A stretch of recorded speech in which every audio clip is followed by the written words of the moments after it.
Agra- Agradezco de todo corazón las oraciones que hacen por mi salud desde la plaza. Los Welcome acompaño. to this deep dive, and wow, this one's into a really fascinating situation. Hmm.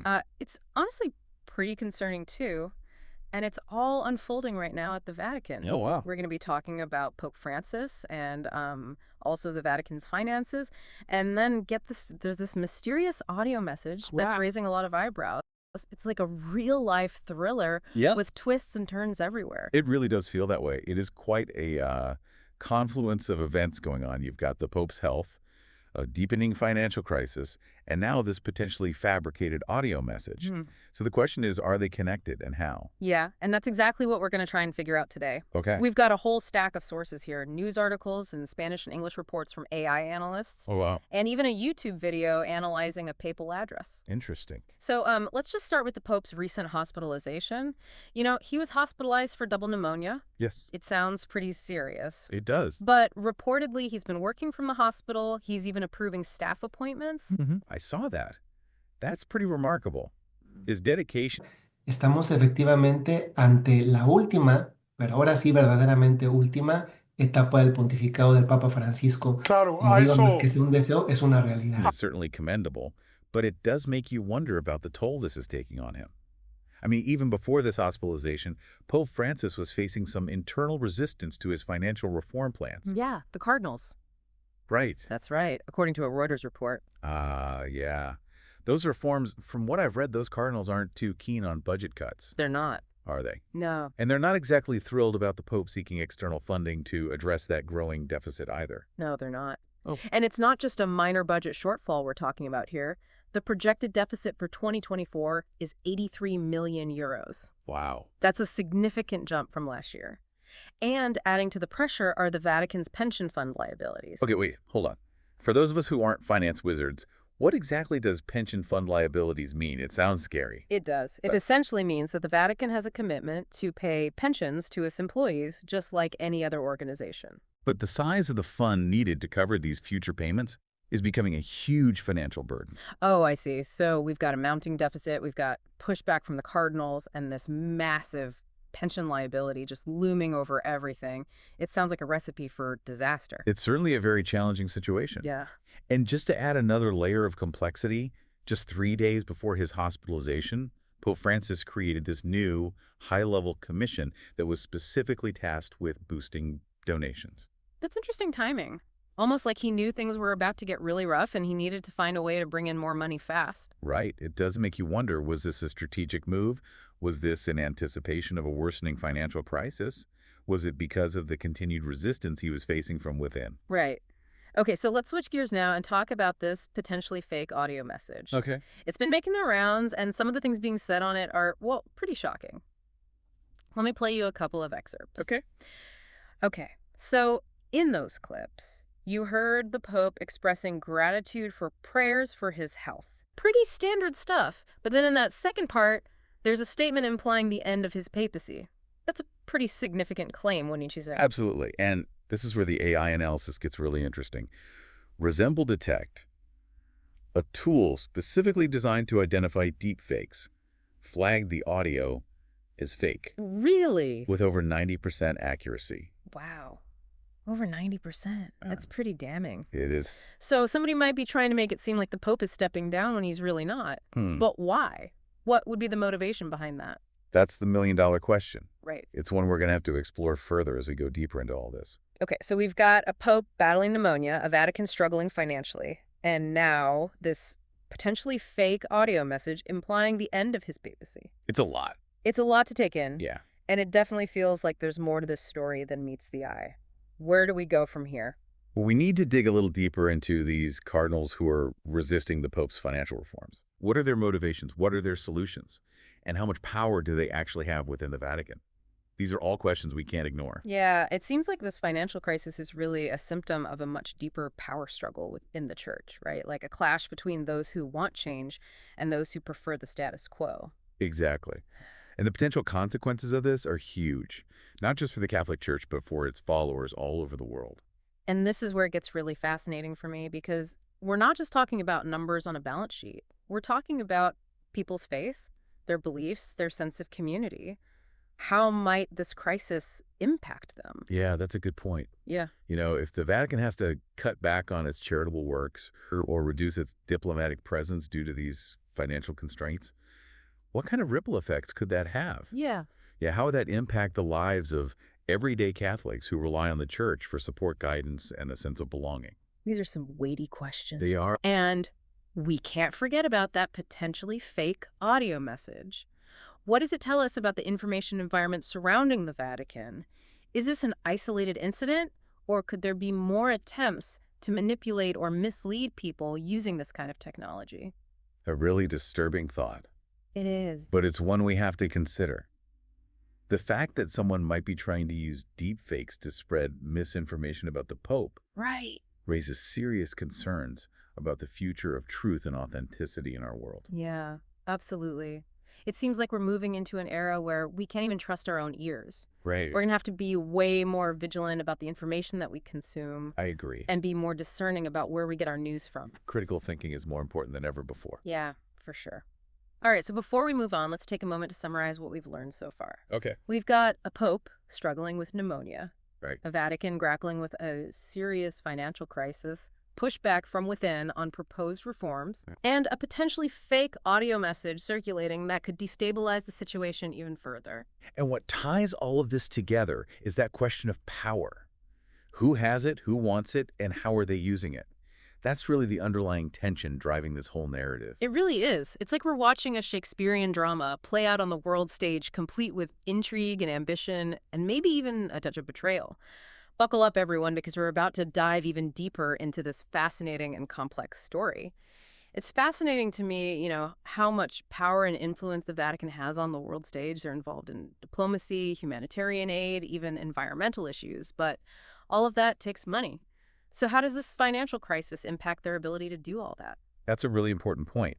If the Vatican's finances continue to get worse, it could really limit their ability to operate globally.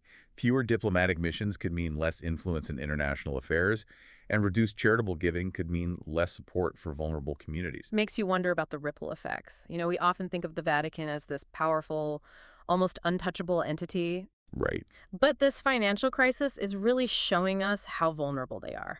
I don't think many people realize that. Absolutely. It humanizes the institution in a way. Showing that even the Vatican isn't immune to the world's economic problems. Right. Speaking of economic realities, let's talk more about these cardinals who are pushing back against the Pope's reforms. You mentioned earlier we need to understand their motivations. What can you tell us about them? Well, it's important to remember that the cardinals are a diverse group. Each one has their own background, their own beliefs, their own priorities. Some may genuinely believe that the Pope's reforms are just too drastic, or that they threaten the Church's traditional values. It's like they're saying, hey, we've been doing things this way forever. Why change now? Right, exactly. There's a certain comfort in tradition. Especially in an institution as old as the Catholic Church, change can be unsettling. And for some cardinals, these reforms might feel like a direct challenge to their authority or their vision for the Church. So it's not just about money. It's about the power dynamics, too. Exactly. And we also have to consider that some cardinals might have personal interests at stake. Oh, interesting. The Vatican manages vast assets and investments. Any kind of major financial shakeup could impact their influence or their own financial standing. It sounds like a tough balancing act for the Pope. He needs to fix the finances, but without alienating the people who hold power in the Church. It is. It's a tightrope walk for sure. And the outcome of this whole struggle could have huge implications for the future of the Church. Okay, let's get back to this potentially fake audio message. Right. We know it's likely a deep fake, but what are the implications of something like this being out there? Could it be more than just a prank? I think it's really important to take this seriously. The fact that someone could make such a convincing fake audio of the Pope Right. raises some serious concerns about the potential for misinformation and manipulation. Imagine the chaos if a fake papal message was used to, spread false information or incite violence. Yeah. That's scary, especially given how much weight people give to the Pope's statements. Millions around the world look to him for guidance. Right. To have that trust messed with through deepfakes. It's Yeah. dangerous. It is. It's a reminder that we live in a time when technology can be used to deceive us in ways we never even imagined. It's true. We need to be way more careful about what we see and hear and just be aware of the potential for things to be fake. Right. We've all heard the term fake news, but it seems like it's gone beyond just articles now. We're in an era of fake audio, fake video, maybe even fake reality. It is unsettling. It is. It's a cause for concern. But I also think it's a chance for us to remember how important critical thinking is. We need to be able to tell what's real from what's fake, especially with all the information out there. So true. Okay, let's bring this back to the Vatican and what's happening right now.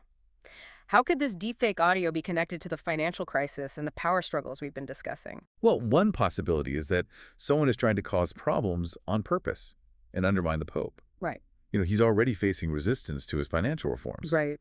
So a fake audio message saying that he's resigning could be an attempt to weaken his position even more and stop him from achieving his goals. So someone's using this technology to manipulate how the public sees the Pope and gain power in this internal struggle. It's like a digital coup in a way. It's certainly a tactic that fits with the kind of scheming that happens in these powerful institutions. Now, I don't want to get all conspiracy theory here, but it does make you wonder who benefits the most if the Pope were to fall from power. Could this be some group within the church that doesn't like his reforms and sees this as their chance to take over? It is a possibility, but I think it's important that we don't jump to conclusions. We need to be careful about assuming bad intentions when there could be another explanation. Right. Maybe it was just incompetence or even someone trying to be funny. That's true. But even if it wasn't meant to cause harm, it still shows us how this technology could be used in ways that have serious consequences. Absolutely. It shows that the Vatican needs to do something about this. They need to teach people about deepfakes and find ways to stop misinformation and protect their own communication. It's interesting. Thinking about all of this reminds me of that saying money is the root of all evil. But maybe it's not the money itself that's the problem. It's the power that comes with it. That's a great point. It does seem like, in this case, the financial crisis is just a symptom of a much deeper struggle for power and influence within the church. And this whole struggle could change the church as we know it. What does all of this mean for the average Catholic? The person who might be feeling confused or even betrayed by what's happening. What advice would you give them? I think it's important to remember that faith is a personal journey. It's okay to question things, to doubt, to even be angry when things are tough like this. Right. It's like we're being asked to balance our faith with the fact that our leaders are human and make mistakes. Exactly. And I think it's important to remember that the church is more than just the people in charge. It's a community of people who believe in the same things and want to live a good life. That's a nice way to put it. So even with this crisis, there's still hope for the church to come together and change for the better. I think so. Difficult times often make us face things we don't want to see. Right. They make us rethink what we believe and find new ways of doing things. Okay, so as we wrap up this part of our deep dive, I'm feeling kind of uneasy, but also hopeful uneasy because of what might happen with these financial problems and the manipulation we talked about. Yeah. But also hopeful because I believe people are strong and faith is powerful. So where do we go from here? Well, I think we need to shift our focus from the internal power struggles to how this crisis is affecting people outside the Vatican. You mean how this is all impacting everyday Catholics around the world? Exactly. Yeah. We need to think about what might happen if there's less charitable work, a smaller diplomatic presence, and if people start to lose trust in the church's leadership. It's like ripples spreading out from a stone thrown in a pond. Exactly. The impact of this is going to be felt far and wide. Let's explore those ripples in the next part of our deep dive. Okay, so we've been talking about all this drama in the Vatican, the power struggles, the money problems, but let's not forget about the people who are most affected by all of this, everyday Catholics around the world. What are some of the things they might face as this crisis keeps going? Well, one big concern is what might happen to the church's charitable work. The Vatican does a lot to provide aid and social services all over the globe, especially in developing countries. If they have to cut back on their giving because of these financial problems, it could be devastating for people who rely on that support. It makes you think about all those hospitals and schools and orphanages and food banks that depend on the Vatican's money. What happens to them and the people they help if that money dries up? It's a really troubling thought. We could see more poverty, more hunger, more disease in places that are already struggling. It's a really tough thing to imagine. And it's not just about the money either. The Vatican is a big advocate for social justice and human rights. If they can't do as much diplomacy because of budget cuts, then who will speak up for the people who don't have a voice? Who will fight for those who are marginalized? That's so important. The Vatican has a lot of moral authority, and they use that to influence what happens in the world. But if they have to cut back on their diplomacy, they'll have less power to negotiate peace treaties or advocate for religious freedom or condemn human rights abuses. The stakes are so high. This isn't just about making ends meet. This is about the Vatican's ability to do what it's supposed to do in the world. Exactly. And I think it's also important to consider how this might affect the faith of everyday Catholics. When they see the institution they love struggling with scandals and money problems and all this infighting, it can be really disheartening. Yeah. Like the foundation of their belief system is cracking a little bit. Right. And that can lead to doubt, anger, even a complete loss of faith. We're already seeing fewer people going to church in a lot of places. This crisis might make that even worse. But even with all this uncertainty and turmoil, it's amazing to see how resilient people are. Throughout history, people of faith have faced so much hardship, persecution, war, famine, but their faith has always survived. It's true. Faith has this incredible way of giving people comfort and hope even in the darkest times. And I think it's important to remember that the church is more than just its buildings or its money or its leaders. It's a community of believers who share the same values and want to live a meaningful life. That's a beautiful way to put it. So even if the Vatican goes through some really tough times, even if there are big changes ahead the core of the Catholic faith, the things that have kept it going for centuries, those will still be there. I believe so. At the end of the day, faith is personal. It lives in the hearts of individuals, not in the institutions themselves. And I think that's something we can all find strength in, no matter what our beliefs are. We've gone deep into this story. We've talked about the financial mess, the power struggles, the possible impact on charity work and diplomacy, and what this all means for Catholics around the world. It's complicated. There are no easy solutions. As we wrap up, what are some key things our listeners should remember? I think the most important thing is to think critically. We're bombarded with information all the time, and a lot of it is just plain wrong. So we have to be careful about who we trust and what we believe. Especially when it comes to religion. We can't just take everything at face value. We have to ask questions, look at things from different angles, have real conversations. I agree. Another important thing is to have empathy and compassion. We need to remember that behind all the news stories and numbers, there are real people whose lives are being affected by this crisis. The families who need help with food and housing, the refugees who are seeking safety, the sick and the elderly who depend on the church. These are the faces of this crisis. Exactly. We can't forget about them. We need to show them that we care and do whatever we can to help them through this. And maybe in doing that, we can rediscover what faith and community are really all about. It's not about the buildings or the money. It's about people coming together to help each other when times are tough. That's a powerful message. It is. And to our listeners, thank you for going on this journey with us. Remember, even when things are uncertain and difficult, there's always hope for positive change. Keep exploring these issues. Keep having thoughtful conversations. And look for ways to make a difference in your own communities. Until next time, keep diving deep